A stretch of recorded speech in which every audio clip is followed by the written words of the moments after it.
Bab 47. Istri Sang CEO. Saya dengar pasien ternyata melarikan diri dari rumah sakit di Penang ya. Kasusnya cukup rumit karena sebenarnya pasien juga sudah pasti sadar kalau tubuh kian melemah.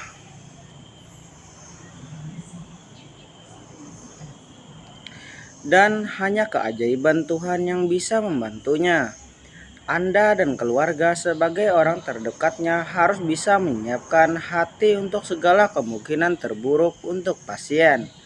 Sekalipun tidak menutup kemungkinan kalau kejadian itu terjadi pasien bisa sembuh total. Yang pasti kami selalu berusaha semaksimal mungkin.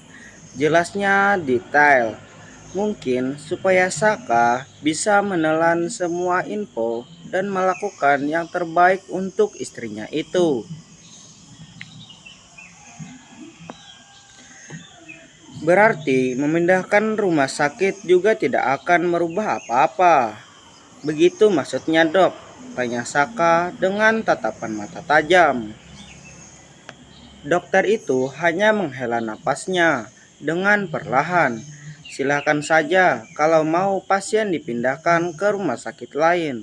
Tetapi saya lebih menyoroti keadaan tubuh pasien yang tidak akan mampu untuk melakukan perjalanan keluar lagi. Saya tidak akan bertanggung jawab apabila ada sesuatu yang buruk yang menimpa pasien. Dan nanti Tuan juga harus tanda tangan surat untuk pencabutan atau pemindahan pasien secara paksa. Jelas Dokter Wijaksono. Dengan sabar. Saka semakin frustasi. Yara kritis.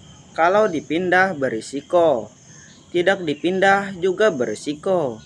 Jadi jalan manapun yang dipilih oleh Saka itu berbahaya. Seperti memakan buah simalakama. Yang jelas, Saka pun juga tidak bisa meninggalkan Alana dan calon anaknya yang kondisinya juga butuh perhatian. Bisa saya masuk dan menengoknya? Tanya Saka dengan getir. Ia menelan silpanya dengan kasar. Bukan karena apa-apa, karena ia lagi membayangkan hal yang terburuk yang bisa terjadi pada istri pertamanya itu. Silahkan Tuan, tadi saya sudah memeriksa dan kondisinya hari ini stabil. Saya rasa Anda perlu menstimulasinya dengan baik, karena ia sudah lebih sering kehilangan kesadarannya secara tiba-tiba, kata dokter itu sambil menepuk bahu Saka untuk menguatkannya. Krek, Saka membuka pintu dengan hati-hati. Ia takut mengganggu istri Yara. Dia takut mengganggu istirahat Yara, tapi ia ingin tahu juga sedang apakah Yara di sana. Ternyata Yara sedang tidur. Wajahnya yang semakin tirus. Rambutnya yang emang sudah dipotong habis untuk membuat wajahnya tampak lebih kurus dari yang terakhir Saka lihat. Saka hanya bisa menarik napasnya dan menghembuskannya perlahan. Rasa panas di pelupuk matanya sudah menjadi kode bagi dirinya kala sebentar lagi ia akan menangis. Ia bukan pria cengeng, tapi memandang kondisi istrinya itu membuat hatinya perih.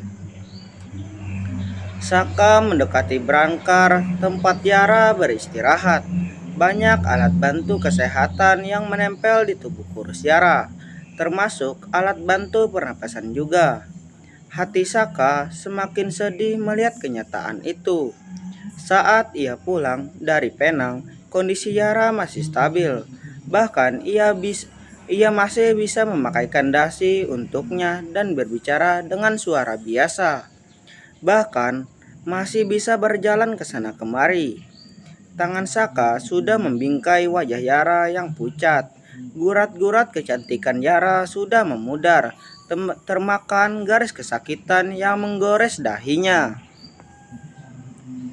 Mas Rendra, suara parau dan lirih dari bibir Yara terdengar sangat memilukan di telinga Saka. Saka cepat-cepat menghapus aliran air mata yang menumpuk di pelupuk matanya. Ia menampilkan wajah cerianya. "Kamu terbangun sayang, apa aku mengganggu dirimu?" bisik Saka di telinga Yara. "Mas, kamu sudah sembuh. Aku sangat khawatir sama kamu. Maaf, aku nggak bisa melayani dan merawat kamu. Malah jadi begini, nyusahin kamu," kata Yara lagi masih dengan suara yang lirih. "Aku sehat, Yar. Mestinya kamu tidak usah khawatir tentang aku. Kamu kan tahu, aku malah khawatir kalau kamu kenapa-kenapa," bisik Saka lagi. "Mana Alana? Apa dia sudah melahirkan?" tanya Yara penuh pengaruhan. Matanya berbinar, memikirkan kemungkinan kalau Alana telah melahirkan. "Belum, Yar. Masih kira-kira 3 atau 4 minggu lagi sih," jawab Saka lagi. "Oh, tapi ya baik-baik saja kan?" desak Yara lagi. "Kemarin dia pendarahan, mungkin karena capek. Kemarin mungkin dia terlalu ngurusinku, jadi ya buat dia kepikiran juga. Ia nggak bisa jenguk kamu karena ia harus bed rest total. Ia tidak boleh turun dari kasur oleh dokter yang merawatnya. Tapi ia titip salam buat kamu. Kamu harus sehat saat ia melahirkan. Katanya kamu ingin gendong anak kita," kata Saka berusaha menguatkan Yara. Yara cuma mengeluarkan sebuah senyum ringan. Rasanya Yara juga sudah tahu apa yang sedang ia alami. Mungkin ia juga tak bisa bertahan kalau dirinya harus menunggu Alana yang melahirkan. Bahkan Yara tidak tahu apakah ia masih bisa bertahan seminggu ke depan. "Anak kita, Alana selalu bilang begitu sama anak yang dikandungnya, juga Genta. Kamu adalah bunda dari Genta dan dedeknya. Kamu mesti lihat Genta yang sekarang. Dia pintar dan tampan kayak dedinya," ujar Saka dengan nada bahagia. Saat mengingat anaknya yang tampan itu, Saka sangat bahagia. Yara menangkap binar sukacita di mata Saka. Ia bahagia saat Saka bahagia, walau kebahagiaan itu bukan dirinya yang memberi. "Aku ingin sekali bertemu Alana. Aku ingin berterima kasih kepadanya. Ia sudah membawakan kebahagiaan untuk kamu, Mas. Ia juga sudah memberikan keturunan buat kamu. Tidak seperti aku, yang hanya bisa menyusahkan kamu saja," lanjut Yara lirih dengan nada sendu. Bulir-bulir air mata jatuh di pipi Yara yang tirus. "Yar, kamu harus bertahan. Alana akan sangat sedih kalau kamu melepaskan harapanmu," bisik Saka di telinga Yara. Yara seperti sudah kehabisan tenaga untuk membalas Saka. Yara hanya diam, tidak memberi reaksi apa-apa. Hanya air mata saja yang masih setia bergelayut di pipi Yara. "Aku akan membawa Alana ke sini. Kamu mau ketemu Alana kan? Tapi kamu mesti janji sama aku kalau kamu akan bertahan," bisik Saka lagi. Ia seperti merasa bahwa Yara sudah tidak bergairah melanjutkan hidupnya. Biarlah keinginannya untuk bertemu Alana menjadi pengobat Yara saat ini. Saka hanya berpikir, apakah keajaiban itu sungguh ada?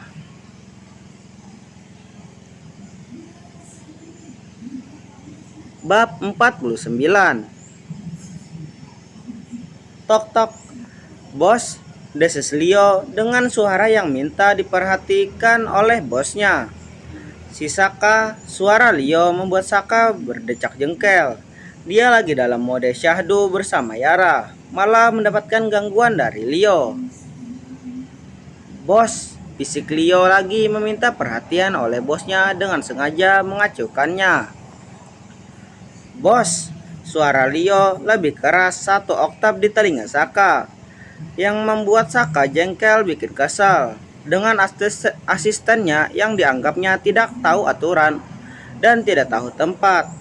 Saka hanya melirik Leo dengan pandangan marah sambil mengkode Leo untuk tidak mengganggunya. Sekalipun Leo keder dengan tatapan membunuh yang dilontarkan oleh Saka, tapi tidak membuat Leo surut nyali untuk terus memanggil bosnya dan mengganggunya untuk sekedar minta perhatiannya. "Bos, Alana gawat bos," serunya. Ia sudah tidak bisa lagi menarik perhatian bosnya. Kalau ia hanya berbisik dan mendesis. Emang emang Leo ular, pakai acara mendesis. Ia sudah harus berseru dengan lantang, walau dengan resiko Yara akan tahu tentang Alana. Habis kalau punya bos yang geblek, ya begini resikonya. "Hah? Ada apa dengan Alana?" sentak Saka dengan suara yang cukup nyaring. Saka nggak sadar kalau suaranya yang keras membuat Yara menjadi ikut tahu tentang kondisi Alana yang masih disembunyikan oleh Leo. "Alana kenapa mas?" tanya Yara dengan suara yang lirih. "Aku belum tahu sayang. Lebih baik kamu istirahat dulu dan menanti kabar dariku dengan sabar ya. Alana akan aku bawa kemari sesuai permintaanmu," sahut Saka cepat. Ia hanya mengucap kening Yara secepat mungkin, takut kalau Yara nanti akan banyak bertanya sesuatu yang dirinya pun belum punya jawaban.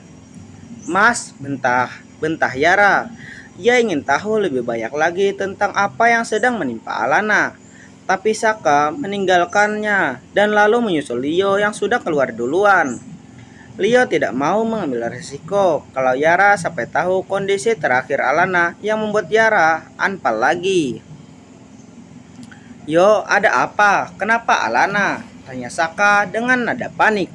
Ia juga heran, tadinya Alana ditinggal tidak apa-apa. Kenapa sekarang Alana jadi gawat menurut Leo? "Bos, Alana jatuh pi." Bagaikan petir menyambar ubun-ubun Saka. Saka langsung berlari mendekati kamar Alana dan membukanya tanpa mendengar penjelasan Leo. Saka terburu-buru membuka pintu ruang rawat Alana yang mendapati ada Dokter Yani yang sudah menangani Alana yang tertidur di brankarnya dengan muka yang pucat. "Sayang, kamu kenapa? Bagaimana bisa jatuh?" tanya Saka bertubi-tubi. "Lah Alananya kan masih tertidur." Setelah ditangani oleh Dokter Yani, membuat Dokter Yani yang hendak menjelaskan pun jadi kebingungan. Karena keluarga pasien memberondong pertanyaan bagaikan petasan renceng.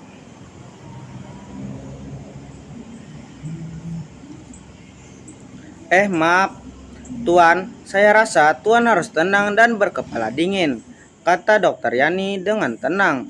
Ia sadar keluarga pasien yang satu ini masih muda, jadi wajar kalau gampang panik. "Soalnya tadi pas saya tinggal dia nggak apa-apa dok," sahut Saka dengan nada khawatir. Pasien memang sekarang sudah dalam keadaan stabil, tapi sempat turun tekanan darahnya yang membuatnya jatuh pingsan. Sebelum dokter itu selesai memberikan penjelasan, Saka langsung memukul lengan Leo yang berdiri di sampingnya. "Kamu tadi ngasih aku info salah. Kamu bilang Alana jatuh." "Jantungku rasanya mau berhenti berdetak. Tahu nggak sih?" serga Saka kepada asistennya yang kebingungan menatap bosnya yang sekarang malah menyalahkannya. Bukannya bos yang tadi yang nggak dengerin info secara lengkap, malah main lari saja. "Tapi terserah lo lah, Bambang. Lo kan bosnya. Nasib gua, anak buah selalu jadi beban persalahan saja," pikir Leo mengeluh dalam hati. Dokter Yani hanya tersenyum sambil melanjutkan analisisnya. Untung tadi si masnya ini langsung menekan tombol help sehingga pasien bisa langsung ditangani, kata Dokter Yani sambil menunjuk Leo sambil tersenyum. Sedangkan Leo hanya memandang Saka dengan pandangan seperti memberi kode bahwa untung ada dirinya yang mengetahui kondisi Alana. Kalau tidak, Alana pingsan gak ada yang tahu. Tapi itu ia ucapkan dalam hatinya tentunya, karena Saka hanya menunggu pendek mendengar penjelasan Dokter Yani. Dok, tapi kondisi kandungannya gimana? Tanya Saka masih dengan nada panik. Mudah-mudahan tidak terlalu operasi ya, Tuan. Tapi kalau gejala ini berlangsung terus, mungkin bayi akan kami keluarkan secara prematur melalui jalan operasi cesar. Ujar Dokter Yani lagi dengan lirih. Ia berharap pasiennya bisa melahirkan dengan normal. Masalah maju mundur hari persalinan itu merupakan hal yang biasa. Setelah Dokter Yani memastikan tidak ada masalah dengan Alana, ia pun pamit keluar dan meninggalkan Saka. Alana dan Leo, dia di dalam kamar rawat inap. Saka mengadarkan pandangannya ke ruangan itu. Ia mendapati ada sesuatu yang janggal. Ia melihat ada karangan bunga yang segede gaban nangring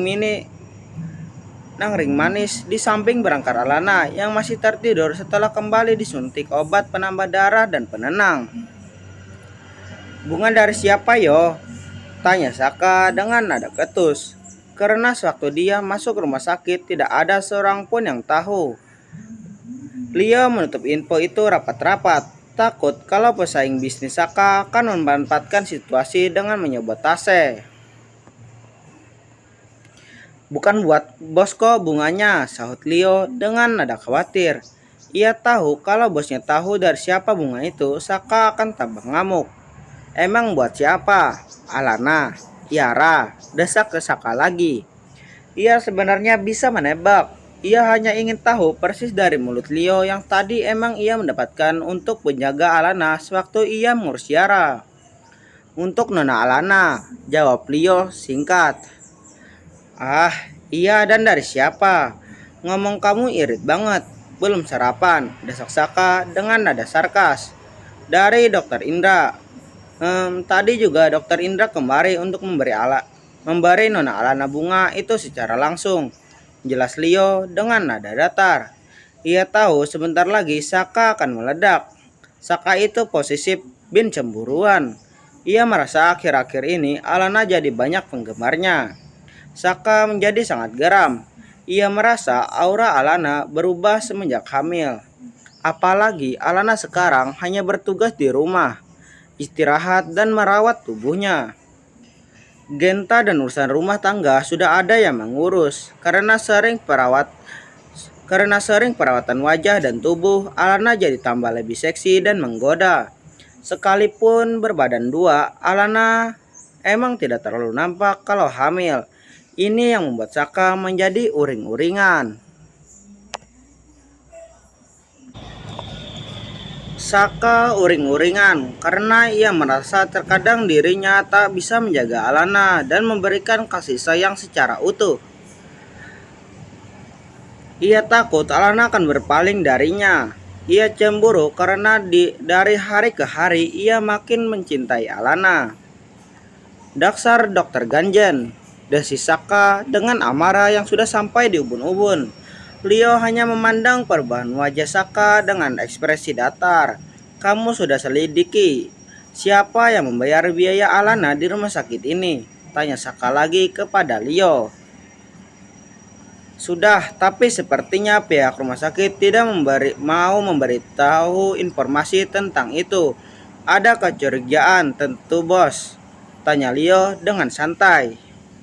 Sebenarnya, ia bisa menduga siapa yang melakukannya, tapi ia tidak mau membuat bosnya semakin emosi. Kamu jangan buat aku semakin jengkel ya yo. Mestinya kamu bisa menebak siapa orang itu. Kamu selidiki siapa sih Dokter Indra itu.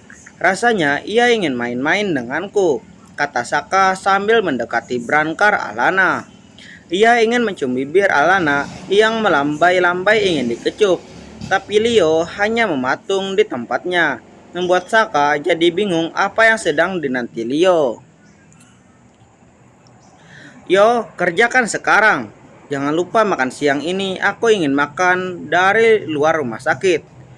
Kalau ibu dan ayah datang, kabari aku juga segera. Perintah Saka sambil mengusir Leo untuk keluar dari ruangan Alana dirawat. Leo hanya mengelus dadanya dan keluar dari ruangan Alana sambil geleng-geleng melihat kelakuan bosnya. Leo teringat sesuatu. Ia berbalik masuk ke dalam ruangan Alana.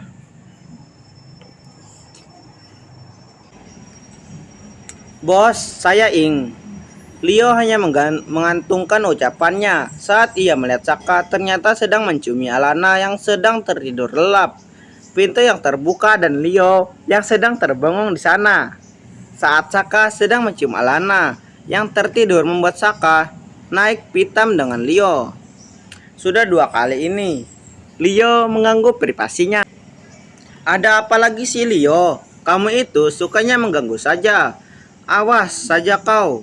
Kalau info kamu yang menyela, apa yang kamu lakukan itu nggak bagus. Serga Saka dengan nada mengancam.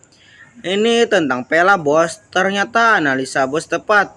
Ia memang ingin bermain-main dengan kita.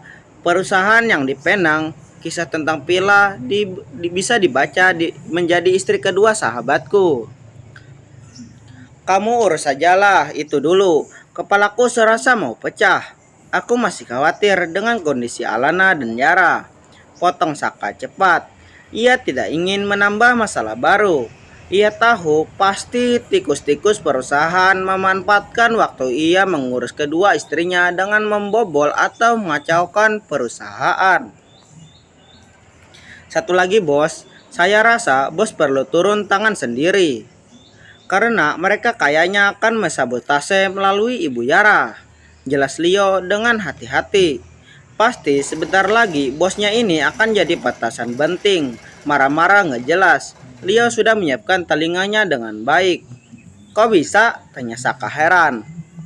Karena mereka, Pela dan Pak Burhan hanya mengetahui Ibu Yara lah istri bos Narendra Sukabumi. Mereka nggak tahu tentang Alana. Pemindahan Pela ke Jakarta membuat Pak Burhan sedikit berang. Mungkin itu yang membuat mereka berencana untuk menghancurkan perusahaan melalui Ibu Yara. Sahut Leo dengan nada tenang. Info kamu dari mana? Tanya Saka lagi. Ia tidak mau menuduh seseorang dengan dasar yang cetek. Ia harus punya bukti yang kuat. CCTV dan sedapan telepon. Yang lupa kita punya tim IT bos. Sahutnya dengan nada datar. Saka jelas tidak lupa. Leo adalah ketua tim IT itu. Kepandaiannya untuk ngehack seperti itu memang tiada duanya. Saka memijat keningnya. Ia galau karena harus mengurus banyak hal. Termasuk juga dua istrinya yang kompak menjadi penghuni rumah sakit. Baiklah, pantau gerak-gerik mereka. Jangan sampai membahayakan Yara. Perintah Saka sambil memegang kepalanya yang berdenyut-denyut. Baik bos, sahut Leo lagi. Leo sudah hendak keluar dari kamar ruang perawat Alana. Tiba-tiba, Bi, perutku sakit banget. Alana tampak meluruskan tangan hendak menggapi Saka. Wajahnya yang pucat, keringat dingin dan membasahi wajahnya yang cantik membuat Saka semakin menjadi frustasi. Sayang, kamu kenapa? Tanya Saka dengan nada panik. Bi, Alana seperti tidak kuat menahan sakit, membuat Saka semakin panik. Yo, panggil dokter cepat, Alana mau ngelahirin. Perintah Saka dengan berteriak. Leo tampak cukup gugup. Ia belum pernah mengatasi orang yang hendak melahirkan. Bos, tapi kan Nona belum. Leo, lakukan saja, jangan banyak protes. Baik-baik bos. Segera Leo memencet tombol help di samping nakas ranjang Alana. Alana hanya terdiam. Wajahnya yang pias membuat Saka semakin khawatir. Yang bertahan ya demi anak kita, kata Saka berusaha menenangkan Alana. Padahal dalam hatinya dirinya juga sangat khawatir dengan kondisi Alana yang semakin pucat. Dia takut Alana kenapa-kenapa. Yo, dokternya lama amat, desak Saka yang memegangi Alana yang tidak mau melepas pegangannya sama sekali. Alana merintih lirih. Ia tidak mau membebani Saka dengan kesakitannya. Tok tok. Permisi, biar saya periksa pasien dulu. Harap yang tidak berkepentingan bisa keluar sebentar, kata dokter Yani dengan nada memerintah. Kemudian dokter dan suster yang datang sudah memegang Alana dan memeriksanya dengan intens. Bi, jangan pergi, rintih Alana. Dengan suaranya yang masih menahan sakit, Saka mengangguk. Iya sayang, aku di sini, sahut Saka berdiri di belakang dokter Yani. Kemudian dokter Yani langsung berbalik menghadap ke Saka dan wajahnya menyeratkan hal yang tidak baik. Tuan, bisa ikut saya sebentar keluar. Biar pasien akan dijaga oleh suster sebentar. Ada sesuatu yang perlu saya bicarakan dengan Anda, kata dokter Yani dengan tatapan yang sulit diartikan oleh Saka. Tapi Saka merasa ada hal yang tidak beres dengan kandungan Alana. Tapi dokter Yani sudah melangkah keluar dan sebelum Saka menyusul dokter Yani untuk keluar, ia harus meyakinkan Alana agar ia mau ditinggal oleh Saka. Karena Saka harus menemui dokter Yani keluar ruangan. Entah apa yang akan dikatakan oleh dokter. Entah apa yang dikatakan oleh dokter Yani berkaitan dengan kandungan Alana.